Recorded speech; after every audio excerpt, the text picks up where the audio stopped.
Friends, this is Spa Guy. Y'all know me. This is Bobby Ogdin. You probably don't know who Bobby Ogdin is, but I bet you will when we get done.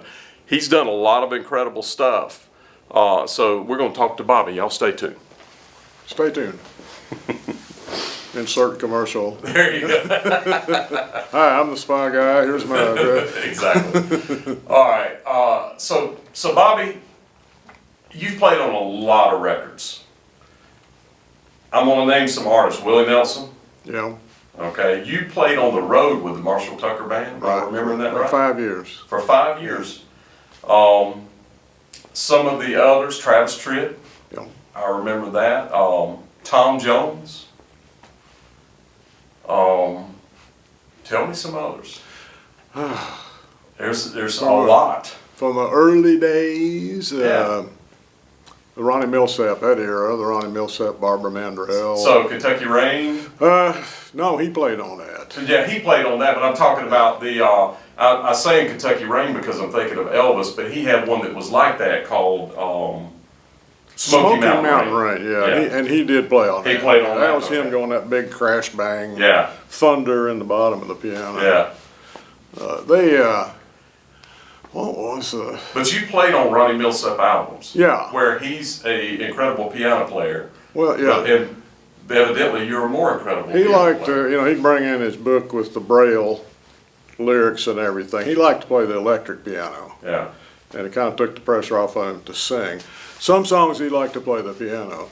Now, funny thing, Rob Galbraith was producing him at the time. And they were in the studio and they had a demo that had been submitted that Ronnie wanted to do, and everybody was, hired. And Ronnie said, "Well, I need a piano player to play this song because I'm going to play the electric piano." And Rob said, "Well, why don't you call Bobby Ogdin?" And he said, "That's not really Bobby's style." And Rob said, "Well, that's Bobby playing on the demo that you like so much. So it is within his." Anyway, I ended up doing it. So. And what song was that? I have no idea. One thing about being in the studio, you go in, you work, you do 3 songs, 2 songs, 1 song, whatever, and usually when you walk out, you forget everything you've done. Yeah. There are some people that itemize everything, keep immaculate records, and they can go back and give you a whole lot of discography, but I just washed it out and you move on to the next one. Yeah. You don't dwell like an artist will dwell on it, an engineer hears it over and over and over as they're working and mixing and all that. We hear it for an hour, 3 hours, and that's it. And we don't hear it again for 6 months. Sometimes it's one and done too. You play it and you're done. Yeah. And usually, my experience has been piano players are usually, they play through one time and they go, "Yep, my part's done." We try to get it. We try to get it over with. It. We can go in the control room and listen to everybody else fix their parts. Exactly. And I'm not that good. When I play a session, I normally have to fix things and do stuff, but I've noticed piano players normally do it. Well, David Briggs is the king of one and done. I've worked with him since the 70s, and this is now, 18? So that's 48 years. I've never heard him make a mistake. Wow. On a track. He gets his part. He just does and moves on. Yeah. Important to a studio. That's right. we show up and play. And I've had a few that, like you're talking about, I've not played sessions like you have. I've not done that many, but I've done, a few things. And it's really funny to crank through a song. You've got your chart, you play it, and they go, "Okay, that's it." And you go, "Wow, I didn't even really get a chance to enjoy that." Yeah. It just kind of happened. It's a business. Yeah, it is. And you graduated from the University of Tennessee, right? Remember that? Right. So were you born here? No, I was born in Detroit and started playing piano up there and studying and all. Moved to Knoxville when I was 8 and then studied there when I was, with the university teachers and all that.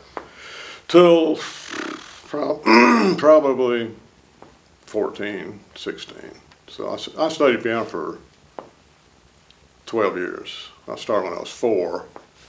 Went to about 16 and then, got into rock and roll bands and all that business. Moved over here in 71. I would have been 35, 36. Now you moved here, you were prompted to move here by somebody. Yeah, well, I went to school with a couple of people. Rob Galbraith, who was a DJ in Knoxville, West Knoxville guy, who came over here and was working in publishing and production. And Tom Collins, who's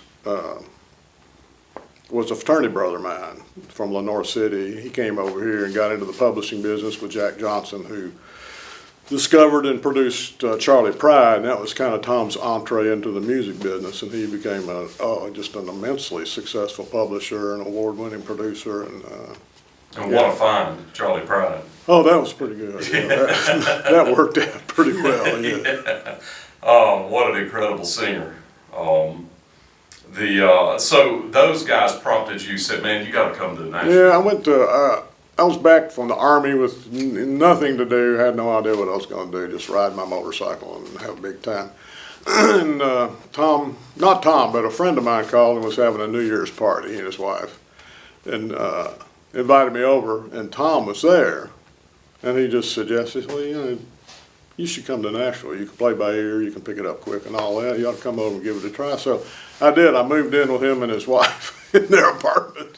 Every chance I got, I'd come over for a few weeks. I'd go back home and come over for a few weeks just to see if I could do it. And he was really, really kind. He hired me for a lot of stuff early, publishing demos and such, and kind of got me acclimated to the scene. And, after about 6 months, I just moved on over. Actually, I moved in with Rob Galbraith for a while. Really? Yeah, stayed with him and his wife, and then ended up getting a place. But those two kind of. So those guys were really encouraging you. They were still, they shepherded. Because there had to be something special about your playing in order for them to do that. Because there's plenty of guys in Nashville to play. There's a million players. Yeah. Being friends is nice, but if you're in there, they can't put their reputation on the line by recommending somebody that is gonna bum out on a session. So I guess they had some faith in that. Yeah, that's good. That's very telling. Yeah. That they thought that much and put you up in a place. Yeah. Well, I owe them both. Because Tom, I worked a lot of records with Tom with, Sylvia and Ronnie and Barbara, and who did he bring in? I think he brought in Frankie Ifield. I don't know if you remember him, the British singer. And did he bring in? There was somebody I'm forgetting.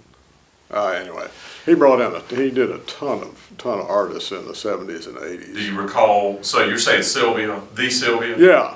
The one that went by Sylvia. Yeah. The name Sylvia. She had the only gold selling 45 in Nashville one year. Amazing. Yeah. And where was that studio at? Where were y'all cutting at? For the most part, we cut either at Woodland, which is still there. It's still there, and Yeah, it's right owned off by First. or RCA at the big studio A. Yeah. So next door to B. Right. The big building. Right. Did you ever cut in? Well, I probably know the answer to this. The original RCA studio that eventually, when they went and built B and A, that studio still stayed there. You know where I'm talking about? It's torn down now. It's right behind DeMontbreton. No. It's on the same street that Scotty's place would have been. Okay. The tape duplication shop. Yeah. McGavick. Yeah, that's where Fred Foster's studio. Yeah. Last studio was. Yeah. So I'm not sure if was that Fred Foster's studio? Was his the big building? It kind of had arches. It looked like a Spanish. It was a cathedral or something. Yeah. Originally. Yeah. That's the other direction of Right. McGavick. Okay. He moved Monument in there, but no, I'm not familiar with. Okay. B though was B. We recorded a lot of stuff at B as Chet well. Studio. And I did the last session in there. I'm trying to think. I think it was Shel Silverstein. Really? Did the last session. Before they retired it. Yeah. Wow, that's incredible. Before they closed it down, turned it into a tourist trap. It is definitely a tourist trap. But that was a great little studio. Oh, yeah. Real intimate. But it wasn't big enough to hold a big ensemble with singers and all. So we did. So did you cut in there with Chet ever? No, I cut with Chet in down at Chelsea, down in Brentwood.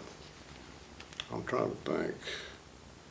Didn't cut with him, but he was producing, and we cut Tom T. Hall down there with him.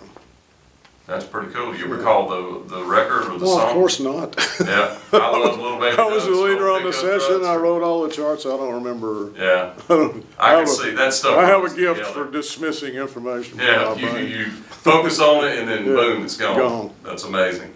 Volatile. Is that the word? Yeah. All right, so let's get down to the brass tacks. This is what people want to know about. Of course. David Briggs, you mentioned him before. Tony Brown and David Briggs were playing for Elvis. Right. Tony was playing piano. David was playing the keyboard, which would have been the Rhodes and the Clavinet. Wurlitzer. Yeah, the clavinet Clavinova? and a Rhodes. Okay, so not a Wurlitzer, I don't think he had a Wurlitzer. Clavinova. Yeah. Okay. Clavinet. Clavinet. A Hohner clavinet is a Uh-huh. German instrument. And so he left he left and you started playing in March of 1977. Right. So tell us about that. You mentioned that that they just called and said, we want you to take David Briggs' place on the road, and you went, okay, well, we're going to practice. Tell us about that. Well, yeah, Felton, I think Felton called. I'm sure David recommended me, and the publisher, Bob Beckham, probably recommended me. And Felton, I knew socially, but I didn't know him that well. Felton called and said they need a piano player. David wasn't gonna go out. David was doing everything in town. I mean, he did everything. He had so much work. So they needed a new player, and I said, great, what do I do? He said, well, we'll send you a tape of the show. A cassette tape. Yeah, sent me a cassette tape of the show, and I scribbled down all this stuff on cards, and I said, great, when are we going to rehearse? And they said, no, we're not. We'll just go out there, go to Tempe, Arizona, and do a show. So I had these little flashcards that I made up and listened to them all, and I knew most of the songs, but the arrangements weren't that familiar. And took them out there, and we just got on the bus and went to the arena and got on stage, and bingo, the show started, and they're all, totally cold with these cards down here that I couldn't even see. So I just kind of winged it through the whole show, which was great. I mean, I was the most excited person in the place, no doubt about it. So what you're saying to me is the first time you played with the TCB band and the first time that you saw Elvis in person, you were playing on the stage with 15,000 people in an arena in Tempe, Arizona. Right, yeah. I played the theme song, to bring him out, da, da, da, and all that stuff. And he came walking out, and that was like, dazzling, of course, because he is bigger than life. That never changed. He was always bigger than life. And he came out, it was the first time I'd seen him. He came over and shook my hand and proceeded to do a show. That is unbelievable. Yeah. So somebody had confidence that I wouldn't ruin the whole thing. Well, that's very telling as well. Yes. I got them all fooled, I guess. What an incredible story. So the first time you'd never seen Elvis in person before. No. So the first time you saw Elvis in person, I want to make sure that we all understand this. You're behind the Rhodes and the clavinet. You're Right. playing the clavinet as well. I'm Right. assuming same setup as David's. That is unbelievable. Yeah, well, it was. That's the first time I'd seen him perform since Ed Sullivan. Yeah. So, Like you said, you were the most excited guy in the oh, place. it was great. I mean, it was just overwhelming.